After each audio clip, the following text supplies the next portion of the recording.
क्या रुपेश जी थे, अनिल त्रिवेदी जी थे, आप ये तो इकोलॉजिकल जोन में है ही नहीं और इसको जबरदस्ती अटकाने का प्रयास किया। अटकाने वाला कौन? अटकाने वाले यानी दिलवा देंगे आप इस बार?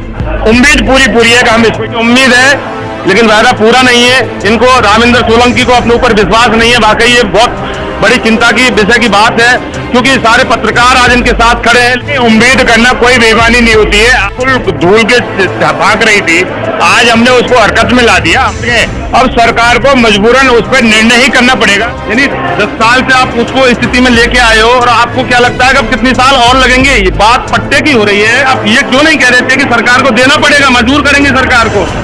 ये तो जितेंद्र जी मैं पहले ही कह रहा हूँ कि हम उस स्थिति से लिया है जो बिल्कुल फाइल उसमें बंद पड़ी थी फाइल। हम बात करेंगे रामेंद्र सिंह सोलंकी नए नवनिर्वाचित महासचिव बने हैं। रामेंद्र सिंह सोलंकी, एक तो यहाँ जो पारिवारिक माहौल की जो कुछ कमी देखने को मिल रही थी, हालांकि अभी भी कहा है राधारमन ने हमको कि वो बनाएंगे, तो आखिर ऐसा क्या इस प्रेस क्लब के अंदर हुआ पिछले कुछ समय से जो कि ऐसा वातावरण उत्पन्न हुआ, जबकि आप भी यहीं थे, ये भी यहीं थे और जो हैं वो भी यहीं थे? देखो, प्रेस क्लब में ऐसा लगता नहीं है कि थोड़ी बहुत कमियां रह जाती हैं और उस स्थिति में क्या होता है कि पारिवारिक माहौल में कोई कमी नहीं है। आप देख रहे हो चारों तरफ सारे लोग अपने मीडिया के साथ ही लगे हुए और थोड़ी कोई यदि कहीं आपको लगेगा कि ऐसी उसमें कमी है कोई, तो उसको गुंजाइश को दे करके उसको दूर करने का प्रयास करेंगे और उसको पारिवारिक माहौल बनाएंगे। अच्छा, ये नायला योजना के लिए आपकी क्या मुद्दा होगा? किस तरह से आप इसको साकार करवाओगे सरकार से? क्योंकि 10 साल तक के हर चुनाव में मुद्दा यही रखा गया था कि पत्रकार लंबित आवास योजना, चाहे नायला आवास योजना हो, लेकिन इस बार आप क्या किस तरह से इसको सकारात्मक रूप से पहल करके इसको अमली जामा पहनाकर और पत्रकारों को प्लॉट दिलवा देंगे? क्योंकि 571 चलो नायला ग्रुप पिछले 6 महीने से इसके लिए प्रयासरत है, लेकिन अभी तक प्लॉट हाथ में नहीं है। तो पत्रकार आवास योजना को लेकर के आपने भी देखा होगा कि हमने किस स्तर पर संघर्ष किया। हमारी टीम साथियों ने संघर्ष किया, रुपेश जी थे, अनिल त्रिवेदी जी थे, आप लोग भी थे, सारे लोगों ने उस संघर्ष को जिंदा कर दिया दोबारा। कुछ लोगों में पहले ये था कि साहब इकोलॉजिकल जोन में, मैं खुद पिछले 20 साल से यूडीएच को देखता हूँ तो मुझे जेडीए की बारीकियों का पता है।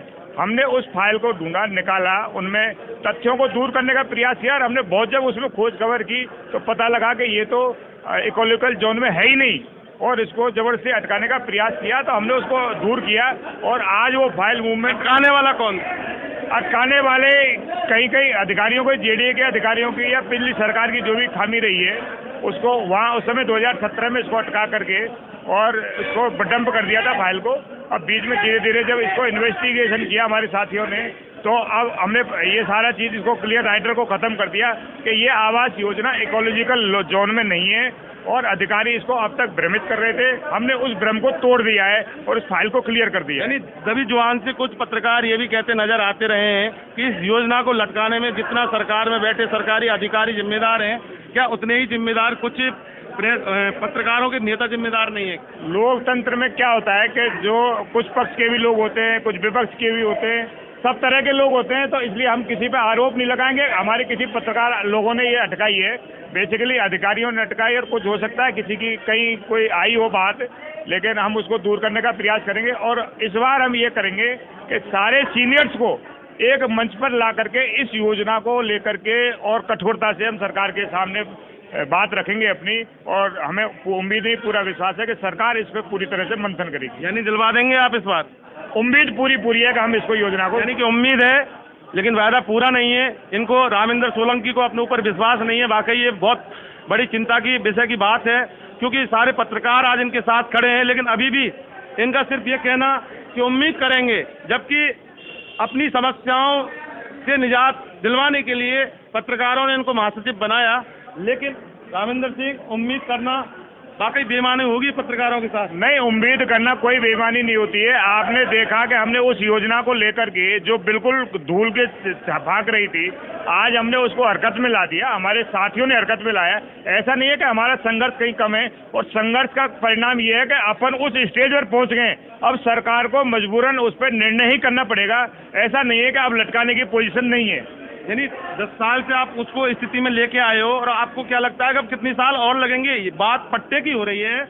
यूडीएच आप देखते हैं उम्मीद आप करेंगे सरकार से, ऐसा करवाएंगे। आप ये क्यों नहीं कह रहे थे कि सरकार को देना पड़ेगा, मजबूर करेंगे सरकार को? ये तो जितेंद्र जी मैं पहले ही कह रहा हूँ कि हम उस स्थिति से लिया है जो बिल्कुल फाइल उसमें बंद पड़ी थी फाइल, और हमारे संघर्ष को हमने उस स्थिति में ला दिया कि सरकार को मजबूर होकर के काम करना पड़ेगा।